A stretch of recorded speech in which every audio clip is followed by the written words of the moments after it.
观众朋友大家好，欢迎收看12月7日公司台语台下晡新闻，我是陈淑君。首先，咱先来看今仔有啥物重要的新闻。今仔日国内新增加4站境外带病入境的病例，英国全面开放注意风险，也毋过有2个民众出现过敏的反应。交通部长林佳龙今仔实在已经帮第7天的代替随风到高雄段，嘛讲应该是无法度第13单线通车路。 加登录2.0修法，今仔通过，未来使用门牌的号码来查厝价，无申报上最使罚75万。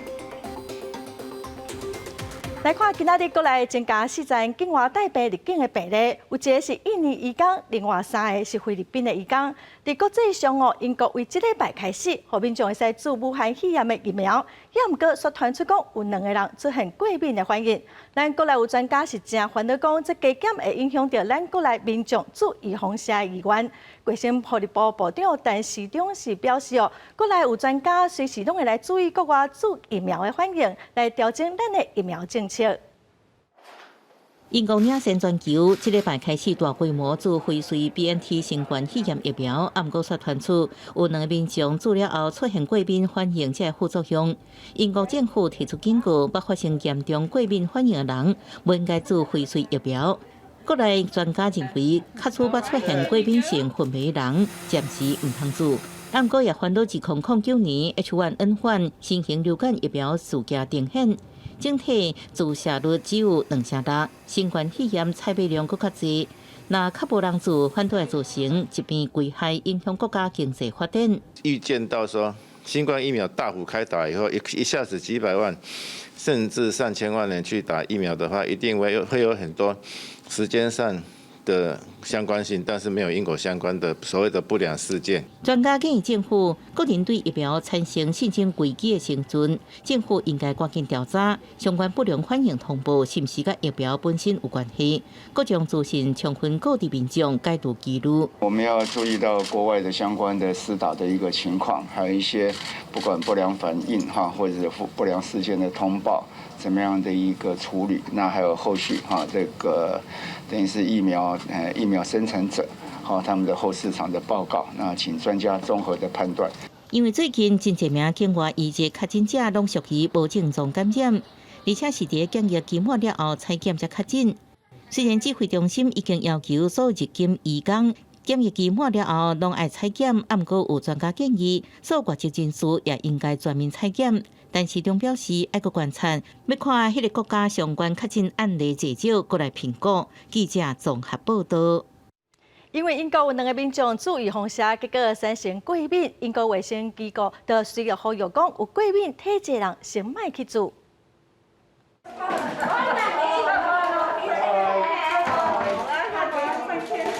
think everybody in this hospital knows me. They will do now. 全球第一例做辉瑞 BNT 新冠病毒疫苗，一礼拜要过91岁生姐玛格丽特金兰找到出院的时阵，搁一摆感谢医护人员。伊表示做了后感觉真好，真欢喜用转去，搁鼓励其他人来做。英国顶礼拜批准辉瑞甲德国生技公司 BNT 合作开发的疫苗，设备先开始为80岁以上老大人、长照机构甲医护等高风险的人免费来做。目前有2人通报出现过敏反应，英国医护监管机构 修改做的建议，捌对药物、食物或者是疫苗有过敏反应的人，不应该做辉瑞 BNT 疫苗。 We know from the very extensive clinical trials that this wasn't a feature, but if we need to strengthen our advice now that we've had this experience in the vulnerable populations, the groups who've been selected as a priority, we get that advice to the field immediately. 根据英国广播公司 BBC 的报道，英国公益体系国民健保服务 NHS 医学主任史蒂芬·普维斯表示，这种情形在新开发的疫苗中常常看到，也为所落去的计划增加预防性措施。通报的这2人拢有严重的过敏史，治疗后出现类过敏性反应。这种的反应常常有皮肤起浸膜、用要未喘气、血压下降这症状。不过，安尼过敏情形甲致命性过敏无同。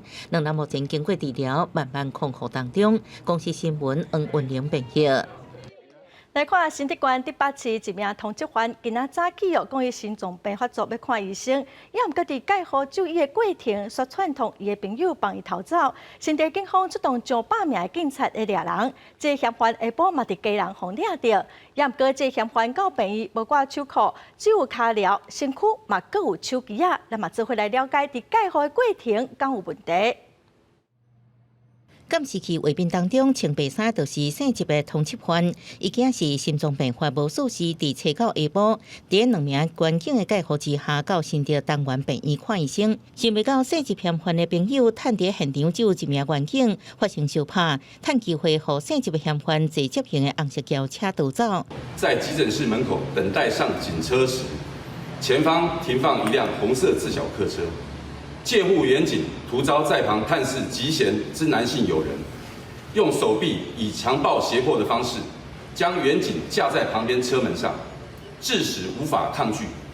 急嫌趁机跳上该红色车辆逃逸。找到深暝，警方找几暝，找到作案的红色轿车做采证作业，不过嫌犯早就走甲无影无迹。当日由姓执的嫌犯姓陈的女朋友开红色的轿车对伫后边，随去姓执的嫌犯佫惊向前讲话逃脱。头前后边各有一台白色的轿车来接应，总共3个查某、1个查某共犯在逃。姓执的嫌犯因为注射无挂手铐，只有穿脚镣，各有手机啊，互介护过程出现漏洞。那如果这样的话，可能就跟我们的作业规范事实上是有不符合。那我们会做内部检讨，必要我们就做惩处。避免再发生。涉及嫌犯进前因为有请假放火被判刑，2摆拢无服刑被通缉。新竹警方目前出动8名警力全力追捕，将涉及嫌犯一路逃向龙潭大溪，各改换其他车逃往新北市营区。5人连用3台车逃亡，警方不排除嫌犯等人会搁换其他车继续逃亡。记者综合报道。咱来看台铁瑞丰到高雄路段，头一个放弃已经抢修第7天。交通部长林佳龙早起到现场视察，伊讲因为天气真歹，原本按算13会使先单线通车，不过这个目标目前看来是无法度咯。东兴机构入场变大雨，吊机架来固定顶悬的边坡，而且清运作业嘛继续伫咧进行。南头是由石头车来载运，一车一车拖离开现场。高雄瑞丰的铁基路已经登记第7天，当地天气也是真歹，风真透，雨嘛真大，就算讲日暝变工，但是交通部长林佳龙证实，可能无法度达成原本12月13的单线双向通车的目标。往上边坡保固还有整个排水的系统，所以时间会是拖的会比较久。如果以目前这一个天候那会是不确定的。那这个时间我请就是应变中心在综合资料之后重新评估。往东部干线阻断已经要1礼拜，交通部表示会继续进行公路客运甲国道客运接驳的计划。抢修现场一定要以安全为主。不过回头来看测试放弃的迄天，铁道学会就指出，代替内部的监控资料，初3开始，监控所在就继续伫咧降低，显示讲边坡已经伫咧厝顶当，即个代替迄当阵也是通车，是无顾乘客性命。学会要求交通部负起完全责任，嘛呼吁运安会来调查。因为连日的大雨，这样的一个情况，导致这个边坡坍塌，所以我们也针对这样的一个情境，要列入未来，就是在分级的时候，一个具体的特定环境的考量。代替是以书面来回应，强调讲这路段11月底放弃了后，24小时拢有人员监控。12月初通车的时阵，监控台嘛伫咧安全范围以内，无想要通车。代替的边坡检测计划范围伫咧铁道路权外围20公尺以内。这个放弃的所在，超伫咧路权外50公尺远的关边坡，已经伫咧评估区域范围以外。主要也是因为天气的影响，互路线断去，目前会加派人员来并全力抢修。记者综合报道。中天新闻52台，明仔载接照就要到期了。中天新闻台的消息伫有线电视顶头，有民间团体是批评讲，这是迫害新闻自由。中天嘛发起直播42点钟的活动，未来嘛有可能会转向网络来发展。接着要伫咧12月11、9期的中天新闻台今日上尾到达时间，甲了影病搬出来说话，中天主播轮流就阵，行出来互我报新闻，而且嘛发起直播42小时无断电的活动，要甲网友伫咧线顶互动到上后尾一秒。若是目前嘛传出中天新闻有意思要转换去网络发展。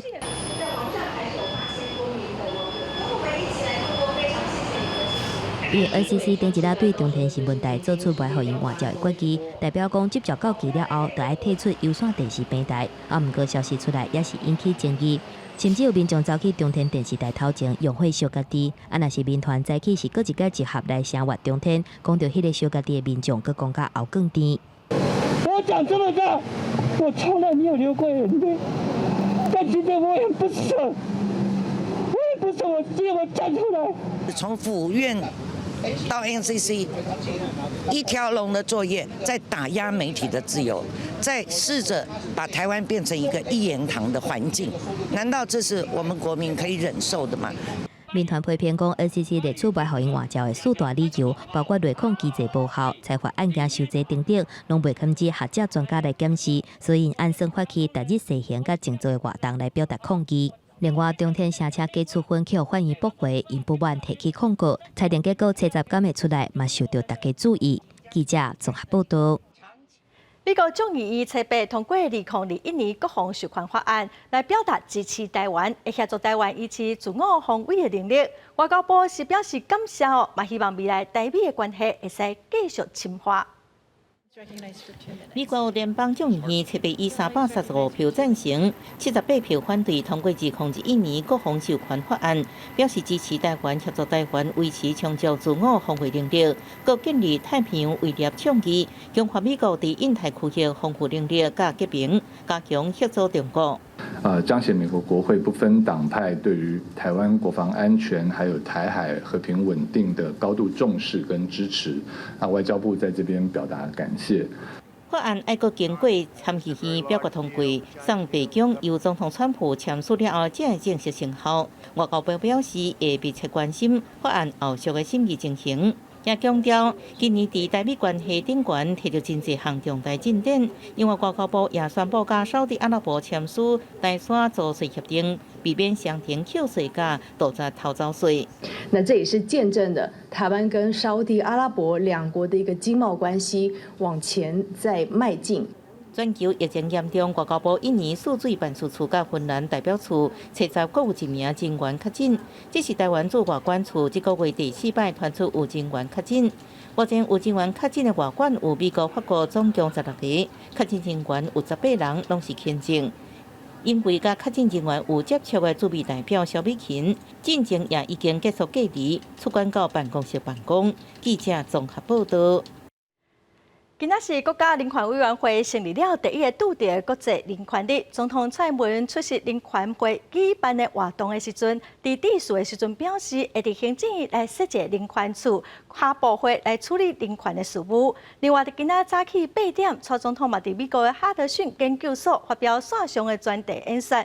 伊讲到最近两岸关系正紧张，也毋过伊希望两岸会使来展开建设性的对话。12月7日国际人权日，甲参与国家人权委员会举办台湾人权升级活动。总统蔡英文参观人权展，甲监察院长陈菊做伙学安怎用手语比台湾人权升级。伊致辞的时阵讲到，政府各机关甲国家人权委员会合作，要推动深化国家文官对人权的认知，嘛爱落实司法改革，搁要伫行政院成立人权处。行政院也正在研议评估未来在行政院成立人权处。统筹推动跨部会的人权事务，传统的监察权也是在维护人权，但是我们监察院权是事后纠正、纠集跟弹劾，到国家人权委员会是积极促进、更维护人权。陈菊嘛讲到，万事起头难，除了伫国内推动人权升级，等待疫情较稳定的时阵，会举办大型的国际会议甲国际集结。嘛，就伫国际人权日这天，一透早蔡总统佮应华府智库哈德逊研究所的邀请，发表专题演说，对最近中国军机一直咧塞人台海安全，伊认为这毋是咱五望的两岸关系。They are also engaged in disinformation and malign influence campaigns that are designed to cast doubts on our institutions and test weaknesses in our democracy. I want to be clear. We do not desire this sort of cross-strait relationship.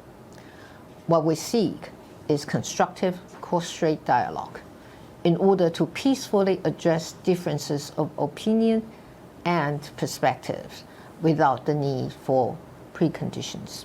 蔡英文强调，我方认知双方有必要伫互相尊重、善意甲理解，想办法来和平共存。这一向是以两岸政策的基础，这个立场马上符合区域和平稳定的利益。记者郭灿台北台北报道。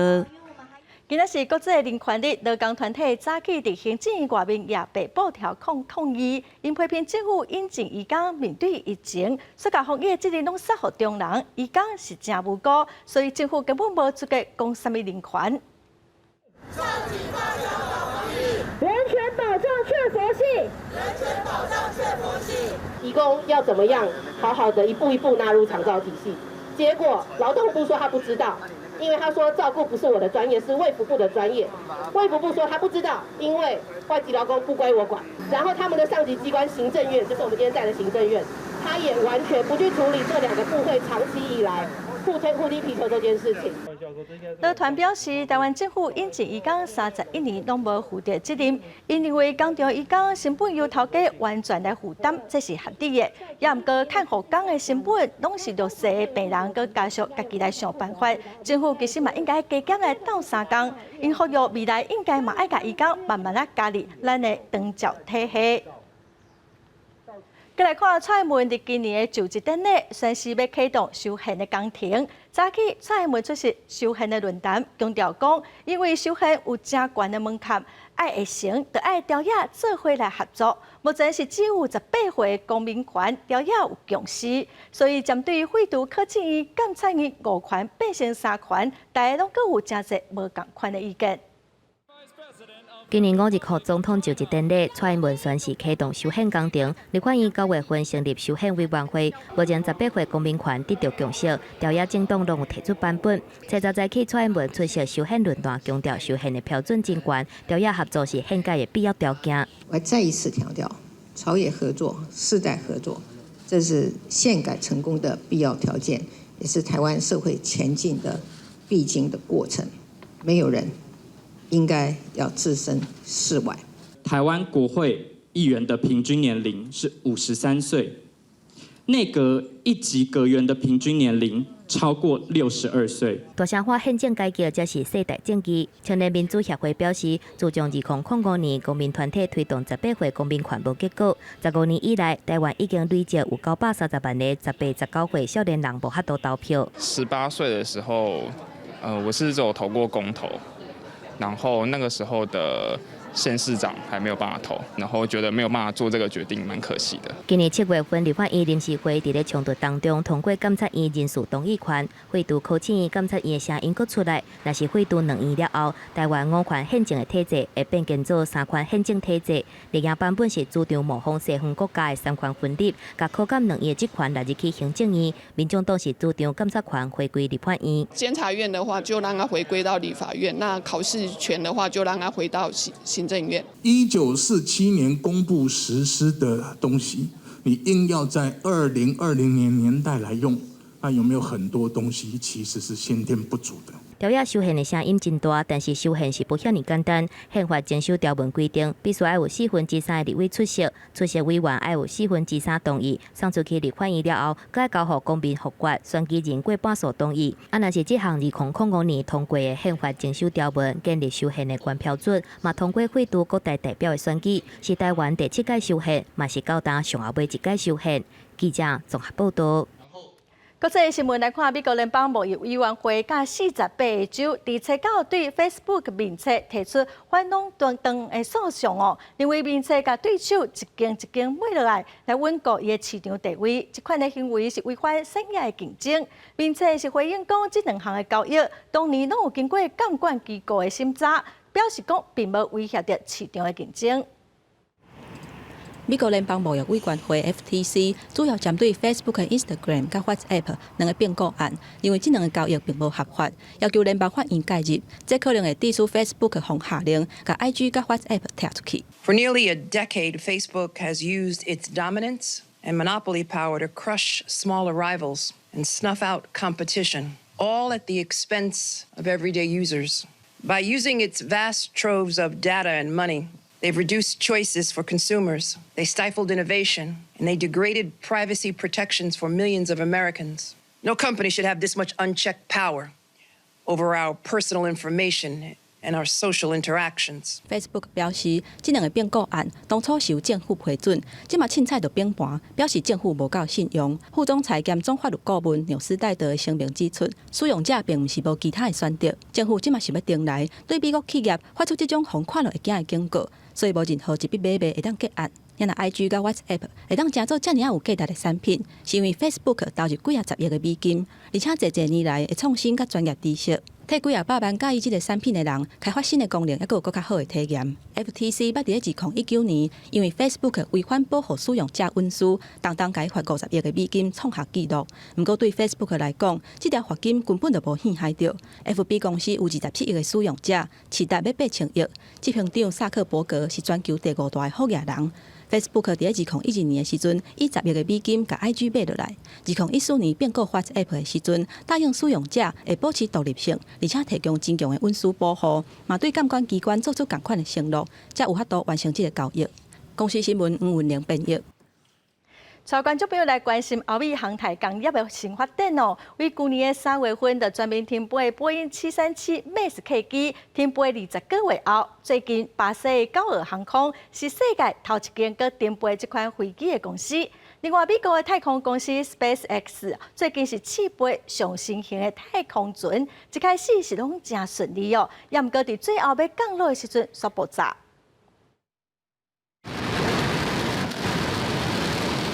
为画面顶会当看到原本要直接降落伫平台的星舰，上尾阶段煞偏离过海，了后就伫吸到涂骹的时阵，规只火箭熊熊爆炸。不过 SpaceX 的执行长马斯克要是伫推特顶悬铺文讲，这个测试算是部分的成功，因为发射的过程当中是真顺利，而且嘛伫原地按算好的高度飞行。马斯克嘛学了测试团队的表现。外国媒体报道指出，初步的分析，上尾阶段会失败的原因，专家认为讲是降落的速度上紧造成的。后一届测试的日子还未决定，不过必要修正这届出问题的所在。星舰是 SpaceX 公司未来争取参与重返月球，也有订立火星计划重要的指标。马斯克嘛真甲因寄望。另外一方面，民航机主要的制造商美国波音公司同款红真机台机种737 MAX， 因为小连续2件重大空难事件，所以全面停飞。经过20个月软体甲硬体的修改，也有测试，美国联邦航空署 FAA 等一日重新发予因适航的证明，嘛小连续有其他的国家在咧做。头一只重新做商业飞行任务的737 MAX 是巴西高尔航空为圣保罗飞去阿雷格雷港的国内线班机。航空公司这边是无加讲啥，事先嘛无任何公开的说明。不少乘客拢是坐起飞行机了后才知影讲，伊家己是737 MAX 复飞了后头一批乘客。Achei um voo normal, entendeu? Como qualquer outra aeronave, entendeu? Acidentes, já está dizendo, acidentes acontecem, entendeu? É a primeira vez que eu voei, né? Assim, aquele friozinho na barriga, mas foi tudo tranquilo, normal, graças a Deus. 对波音公司来讲，737 MAX 复飞是真重要的大代志。若替行出疫情做准备，嘛是开放名声的里程碑。因那欧洲上大的联航瑞安航空，嘛伫复飞前1礼拜宣布，会阁买75架737 MAX， 嘛互这间公司全部订单的总数达到210架。公司新闻齐家人编译。政府等限阻止插管厝价的决心，今日行政议会嘛通过实价登录2.0的修法，未来民众会使用门牌的号码，就查到最近同一栋楼的厝价，无申报还是登记的介绍无实在，上济卖罚款75万块。所有的预售屋的建案在销售前必须送备查。第二个部分的话就是申报，一样在30天内，如果你已经签订了你的预售屋买卖契约，那30天内就必须及时来申报。那第三个部分就是建商就全部纳管，提升它的法律的位阶，授予主管机关能够针对于资料不实的部分呢，来做查核。这届修法其中一个重点，会针对买卖介绍登记无实在加重处罚。目前上济只罚15万哦，未来若是罚3届，嘛是佮共款乌白来报介绍，上悬的使罚到75万。再来看北部的雨是落袂哩，也毋过南部的靠旱嘛是佮真严重。水利署昨早起10点伫曾文水库来实施人工雨，也毋过效果是无介好。昨暗受到南风熏系影响哦，在南的山区总算开始落雨啊。到今仔透早，曾文水库累积雨量有16毫米，量嘛是无算介济。水利署人员探到天气条件袂歹，赶紧伫水库的水源头释放2支软云验剂，望讲会当落淡薄仔雨。只不过初9早起的人工晴雨，落雨真无明显，一直到尾暗嘛，集水区的雨才渐渐较大。南部主要的水库詹文甲南化加减有淡薄仔水入来。增雨的效果或许不佳，可是大概也真的0.1 mm 啊。那真的是只要有雨，我们都会把握了哈。那到后面来就是我们的南方云系北台之后呢，那也造成我们的降雨有增加，所以累积到目前哈，我们大概降雨的降了16毫米的一个雨量，那也为曾文水库带来了大概有70万吨的一个进账。南水局进一步强调，未来若做天气条件许可，会阁实施人工晴雨。这届云系影响为南部带来一寡雨量，水加减天淡薄。另外，也因为明年一期调做停水，省一寡水资源。南水局会管控水资源到明年6月，互咱供水无问题。在枯水期，在我们南部基本上应该是没有什么雨量。那当然有这些雨来，当然对我们的水情的注意是不无小补。简单讲，我们会控制供应到明年的6月，没有问题。另外，供应民生用水的南华水库初9是落11毫米，雨量带来11万吨。截至初10早起9点为止，詹文跳水率是22.2%，南华是84.5%。南水局也是呼吁民众爱多多节约用水，共同度过这个大旱。记者综合报道。来看南投县交通队伫初9竟然咧做重型机车的训练，所以因为落雨天过程中有几啊台车烧落，其中一位细干的小队长因为去弄到路边的货车，受到重伤，送医不治，后伊亲人无法度接受，事故的原因目前搁爱调查。受到后生因为去做重型机车的训练，所以无法度搁倒转来。细干的小队长，因妈妈讲到这个代志，是讲到目眶红。伊足认真的，伊做代志足认真的啊。这个意外发生伫咧初9下晡1点，南投县警察局交通队做警用重型机车远途驾驶的训练，15架重型机车来回玉山塔塔遮，经过第16线水里一路段的时阵，迄当阵落雨，车路搁骨，进前已经有几啊架车弄做伙。迄当阵带队细干的小队长徛伫咧上头前，无细时厝倒去弄着货车，咱那后壁另外2个警察共款徛重型机车嘛跋倒，有送病院急救，毋过也是救无转来。家属质疑讲，车路的品质可能出问题。讲共迄个所在讲四电的车位啊，这都是路有问题啊，对不？这个工程施工造成的问题我想我们应该加协商。南投县长林明珍表示，会协助家属处理后事，嘛会追究责任。不过家属质疑讲，迄天落雨，现在也是照常训练。南投县交通队摕相片证明，迄当阵虽然南投市区有落雨，不过塔塔遮的天气也是真好。驾驶人都反映说路面过于湿滑那这个是不是跟道路施工的问题这个我们会收集相关证据。南投县警察局交通队表示，有先评估天气的状况，加上这届训练已经事先申报。公路总局信义工务段表示，这个路段有重新铺点架，才当铺好个外月。到底是因为有本活化剂，或者是控厝倒的功能还无够，还该进一步调查。记者综合报道。明年的10月有莱克多巴胺的猪肉地使进口，虽然行政院之前有提出5大措施，台北市副市长黄珊珊今仔伫行政议会嘛表达地方政府的诉求，因要求国内进口商爱取得产地出口商停药也是无来这的文件。进口商他们都承诺，他们可以拿到国外出口厂不使用来剂的声明书，或者是他进口的时候就已经不含来剂的比如未检出来记得检验报告，这2个进口商能够拿出来，只要拿到这个检验报告的部分，我们就希望通路商或者是提供给餐饮业者。台湾民众都以为美猪就一定有莱克多巴胺，这个会对他们的生意也造成很大影响。黄珊珊建议讲，中央应该设管理的专区，清楚来表示，中央应该每一批猪肉拢爱检验，嘛爱公布报告。黄珊珊表示，地方政府拢通过自治条例，嘛呼吁中央爱赶紧定出统一的规定，无伊是真烦恼讲明年开放美国猪肉了，会天下大乱。再来看民进党的高雄市议员韩树春，今年5月份开车冲红灯弄死一名骑奥多拜的民众，互检方以过失致死罪来起诉。今仔法院是宣判讲，判伊6个月有期徒，验过伊的议员的身份，并未受到影响。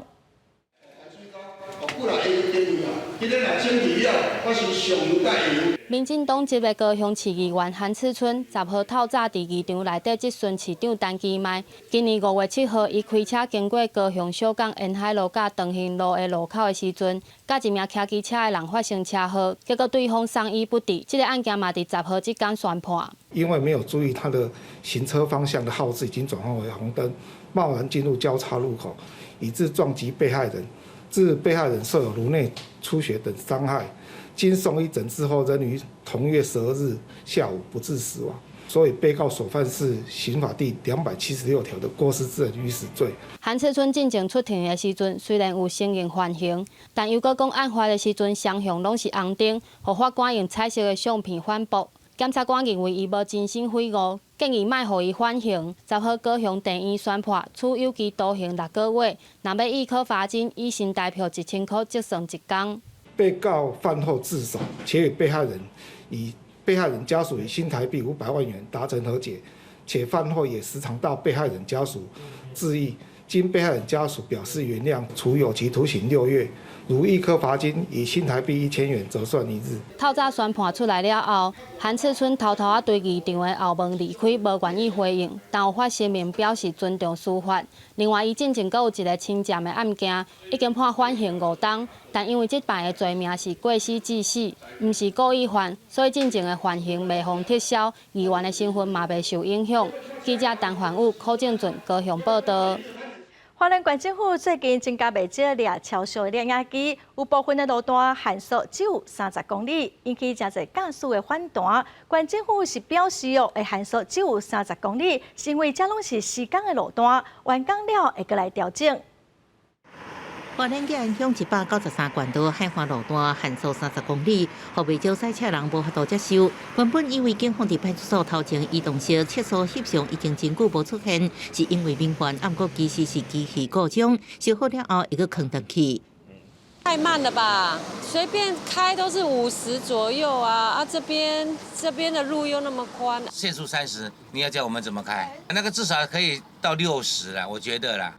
县府表示，原本限速70公里，因为道路施工才会降做30公里。警方也反驳外界定着批评的处地是抢钱，希望大家重视降低车速的目的，是要保障用路人安全。所谓的一个抢钱，都是一个错误的观念。取缔的钱绝对不会留在这个警察机关的口袋里面。全国各地相关的道路施工的这个工区范围也都是30。工程完成之后，我想这个速限一定会恢复到原本市区道路的这个状态去做调整。花莲县府最近阁增加3支固定式测速翕相，市区美仑坡1支，台九线水水路段2支，时速拢是50公里。明年元旦启用，新设地点拢是捌发生重大伤亡车祸。全县目前总共有37支定点式测速翕相。记者综合报道。来看台北新北市政府目前咧规划8里南车全长大约是2公里，今仔是举办招商说明会，希望会使引进民间的投资哦。如果未来完成了，1年应该会使达到150万人次的运量。串联8里大圳头甲观音山的硬汉岭，沿路过当来看淡水8里樱花的风景。新北市府推动起8里观光流浪的计划，举办招商头一场的说明会。未来以促进民间参与公共建设法来配合国家政策，民间机构提自有土地甲资金来去公共工程，而且有所有权的 BOO 方式来进行。新北市的财政其实不是那么轻松的，最近几年来，几个所谓缆车的模式，不管是猫空缆车，不管是日月潭的九族文化村的缆车，或者是到最后胎死腹中的北投缆车，我们发现唯一所谓成功的、没有亏损的，应该就是所谓的九族文化村的经营方式。它的方式就是采取 BOO。管理局表示，目前八里流浪规划到八里渡船头，直接起立观音山的硬汉岭，长超2公里。因为是顺观音山的山势，未去严重破坏到天际线。不过，市机关认为讲，若是会当设置八里流浪，确实会当带动地方的观光。不过前提是要克服沿线大量无法补迁徙的问题。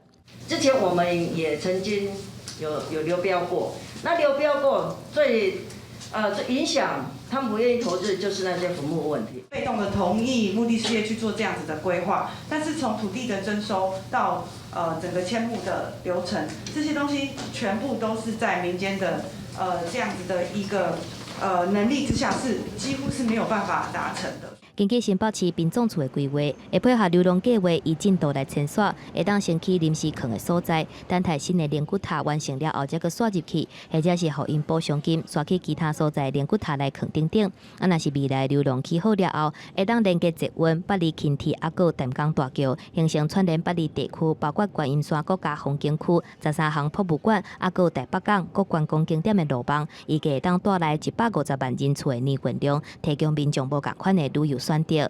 记者综合报道。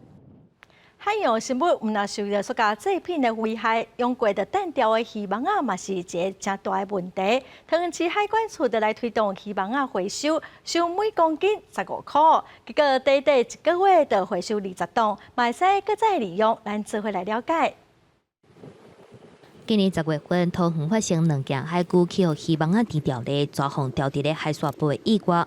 根据统计，全球单年超有64万吨的鱼龟落入去海里，会造成海洋生物低调咧抓来死亡，嘛伤害到海洋栖地。桃园市海关处推设废鱼网回收再利用，用每公斤15块向渔民来收无爱的鱼网，无到1个月就回收20吨。我家己嘛有渔船啊，嘛有伫掠鱼啊，伊敢袂伫海的啊，伫港边啊，飞较贵的啊，即摆清清的港边啊，拢也无这个废网啊。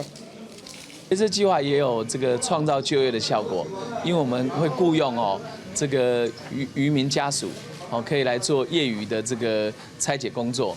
市府表示，废鱼网回收唔但会当减少海洋废物的污染，嘛创造工作机会，会当请在地居民来斗相共鱼网拆分类，使用清气拍好打，再个袂互回收佮利用的厂商做再生塑胶产品，把海洋废物变成黄金，促进循环经济以外，嘛减少后续病的成本。我们台湾呢，其实有很好的回收再利用的技术，废弃的渔网呢，经过清理还有分选的一个作业之后呢，其实它也可以是变成有价的一个物品哦。这样用的话是很多产品的原料，比如说它可以做太阳眼镜啊，它可以做衣服啊，可以做背包啊，可以做鞋子啊，可以做泳衣啊。海关处表示，配合中央政策，上紧明年7月份实施刺网鱼具的实名制，未来包括鱼网、浮球、浮枝等等，拢爱标示鱼船的编号。村头家若是无标示，或者是碰见无主动通报，会依法来处罚。希望对源头来管制废鱼网减少对海洋环境的伤害。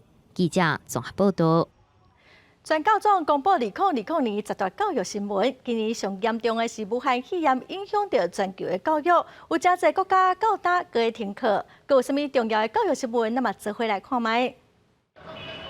然后2礼拜开学，逐工磅体温，老师甲学生规日挂喙暗。对所有第一线的教育人员来讲，今年的疫情互学校带来的冲击真艰苦，毋过记忆真深。今年真的是还蛮难熬，尤其我是一个音乐老师，你就知道大家都要开口唱歌，而且到底要不要吹直笛这件事情，一直引发很大的讨论哈。全球有90%的学生封闭伫咧登去学校上课，甲线顶学习之间来轮替。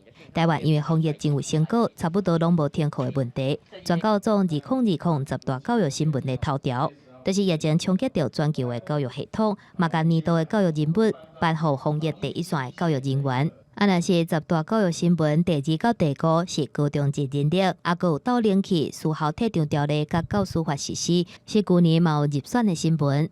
做好准备不是只有给钱而已，我们真心的呼吁说，要办好新课纲的话呢，请确实给足现场正式编制的那种高中职教学人力哦。这是一个向私校经营者、私校董事会靠拢的一个草案。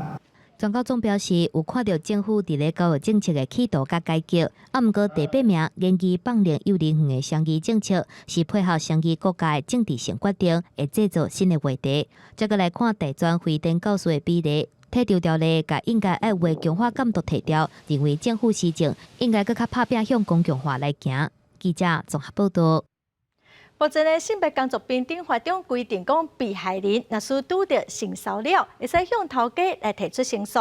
也毋过有立委个妇女团体是质疑讲，被害者会惊无头路，根本毋敢申诉，头家嘛有可能袂接受，会私底下锁掉。目前嘛已经提出修法的版本送到立法院咯，伊嘛呼吁劳动部爱赶紧回应。大声话口号，希望劳动部赶紧修法，因为福原巧克力大公司的董事长性骚扰女实习生的案件引起各方讨论甲抵制。有立委质疑，即卖的性工法规定，这场当中的被害人敢会当向雇主申诉，若是加害人就是雇主，颠倒会互被害人毋敢来申诉，雇主阁会当甲案件压落来，形成空旁的所在。所以，甲民间团体合作提案修法，要求公司调查这公司的董事长或公司的负责人，好。对于一般我们的这个被害人，绝对不敢做这件事情，因为他绝对会担心我会不会有一个遭受报复。当你没有办法好好调查的时候，是不是给另外一条路？换而言之，让他可以到地方政府，而地方政府都有新评会这个公平公正来去做一个处理。立委提案的修法版本当中，明定性骚扰者是雇主，会当向地方的主管机关，譬如讲劳动局来申诉，由劳动局组成的性评会来调查。嘛，明定这场性骚扰加害者是雇主的时阵，上当会当罚新台票100万。至少在我的版本里面是13条之一的这个做法，让地方政府的主管机关可以来做介入，来作为被骚扰者很大的这个后盾。因为性别工作平等法不只是适用到我们劳工朋友的身上、雇主的身上，也有适用到这个军公教都适用。那所以这个议题上来讲的话，可能我们还是要协调相关的机关来了解。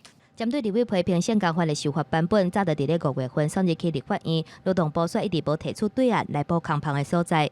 劳动部表示，有听到委员的建议，会甲相关部会讨论了后，赶紧做回应。记者综合报道。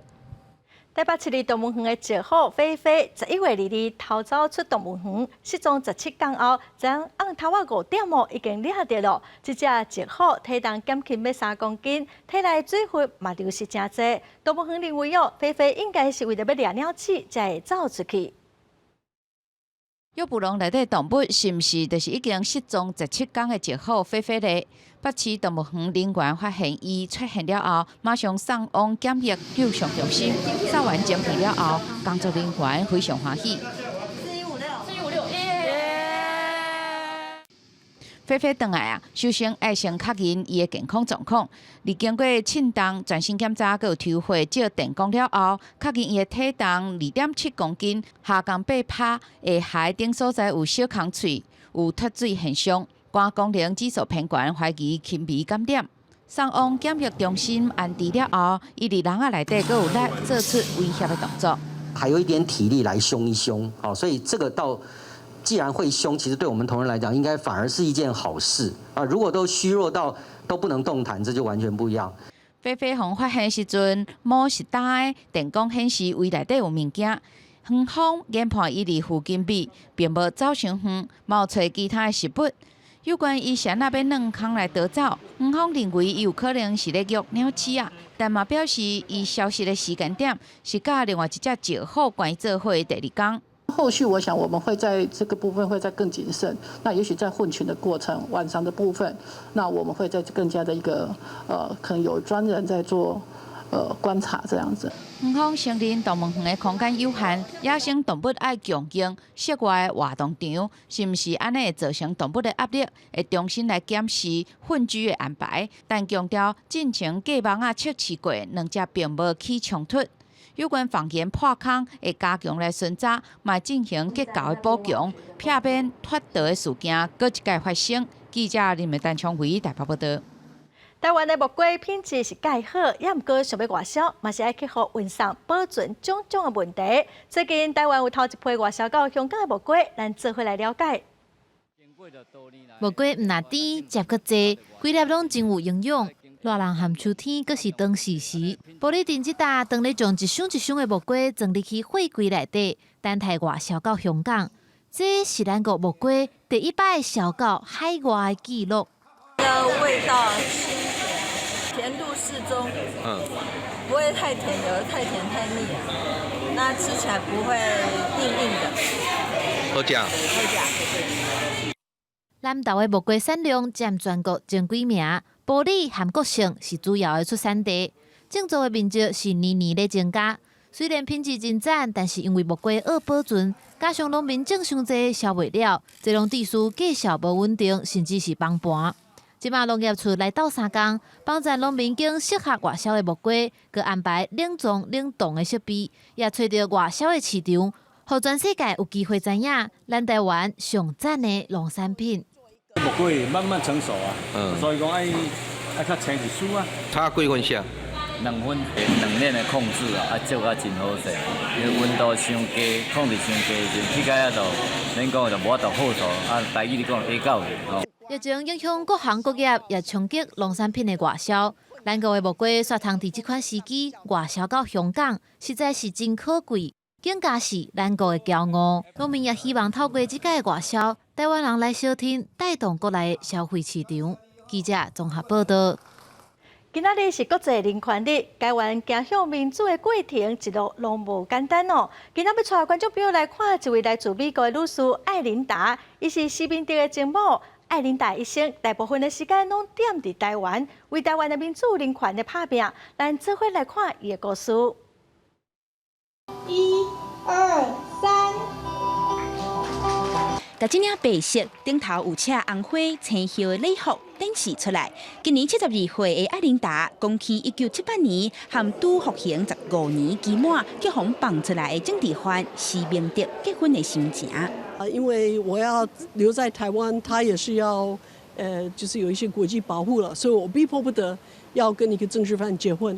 那可是我要说，施明德很多女生都爱上他，因为他浪漫的样子什么啊，很多女生爱上他，那我也不能怪他们。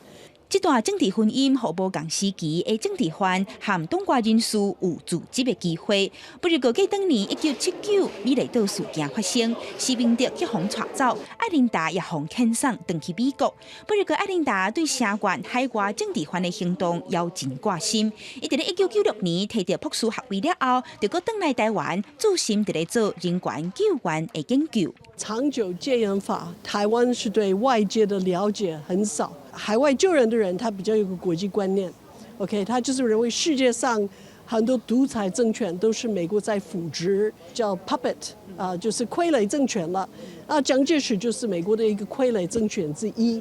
好，这些政治事件参与的救援的个人或者是团体，不管是海外或者是国内大家都在这个台湾民主化过程当中扮演了非常重要的角色国家人权博物馆曾经伫咧世界人权日前，从1960年到1992年白色恐怖时期国内外声援政治犯的历史，和真侪相关的重要物件展示出来，希望让众人了解声援人权的行动，其实唔是过期待，即阵咱也抑搁伫咧保卫民主价值的路人。记者阿敏真郑玉水台北报道。屏东县政府最近甲汉白基金会合作，选出18朋友的话哦，来放大印伫公车的车身顶头。未来一档哦，才会对公车伫馆内拍拍照。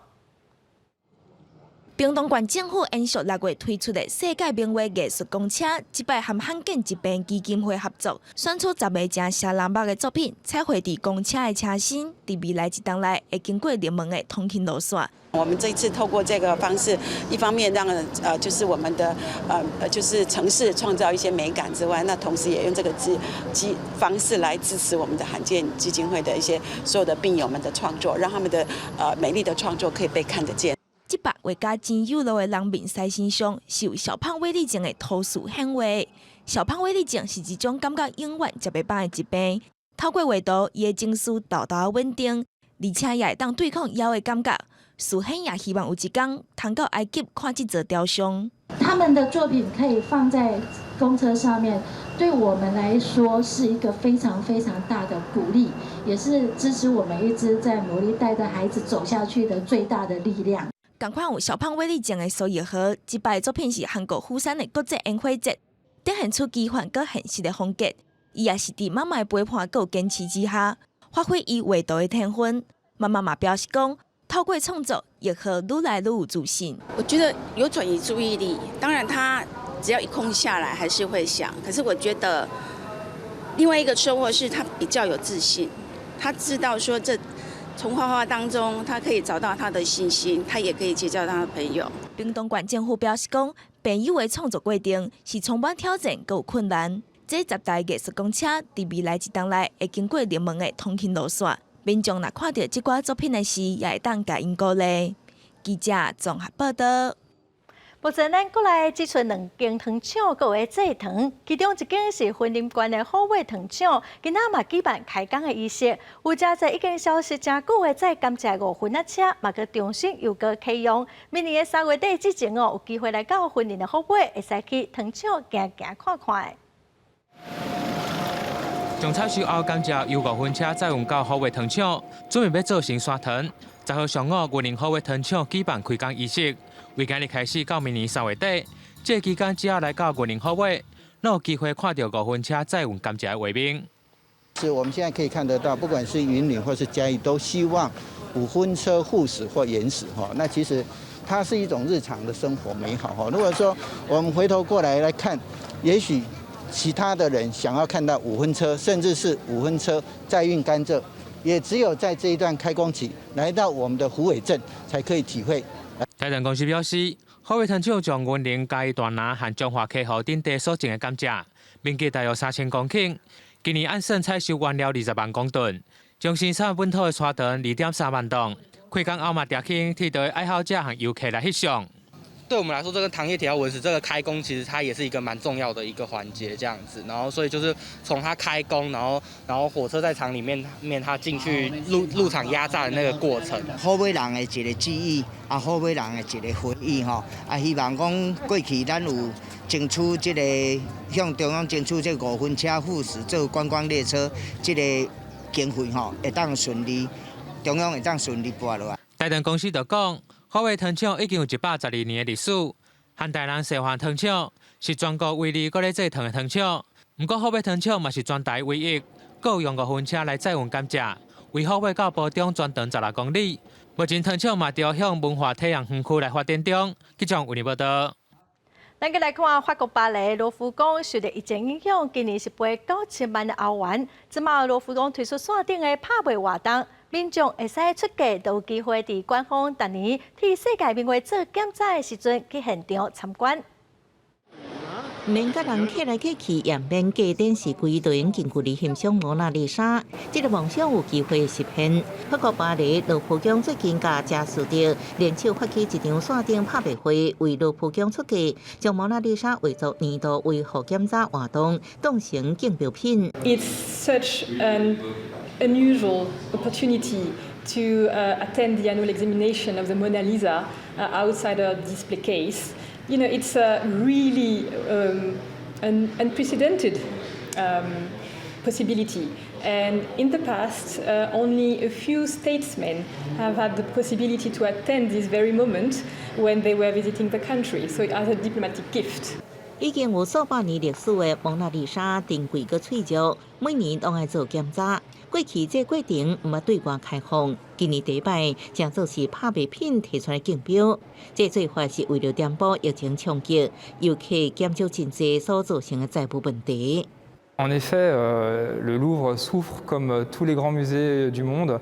Le Louvre va perdre entre 80 et 90 millions d'euros cette année, donc c'est vrai que cette vente permettra de continuer à maintenir nos projets, notamment les projets d'éducation qui sont très importants pour nous. 拍卖会为这个月初开始到15，除了甲蒙娜丽莎约会，民众还有机会竞标其他拍卖品，其中就甲艺术家斗阵，伫卢浮宫厝顶散步，甲有名的品牌提供的赠品。假使着按算蒙娜丽莎体验活动，用拍卖1万到3万欧元，差不多34万到102万新台票。规场拍卖用有100万欧元，差不多3400万新台票，协助渡过难关。公司新闻7万0朋友。下晡报的天气，咱来看关注详细的温度资料。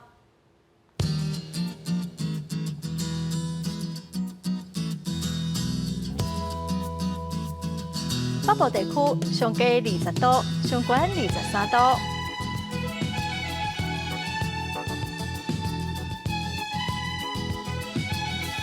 中部地区上低21度，上悬25度。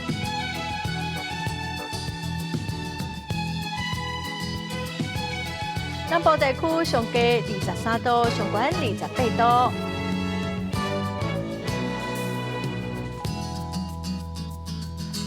东部地区上低21度，上悬28度。华岛地区上低16度，上悬23度。感谢观众朋友收看《公视台语台的下晡新闻》，我是陈淑君，明仔载下晡咱再会。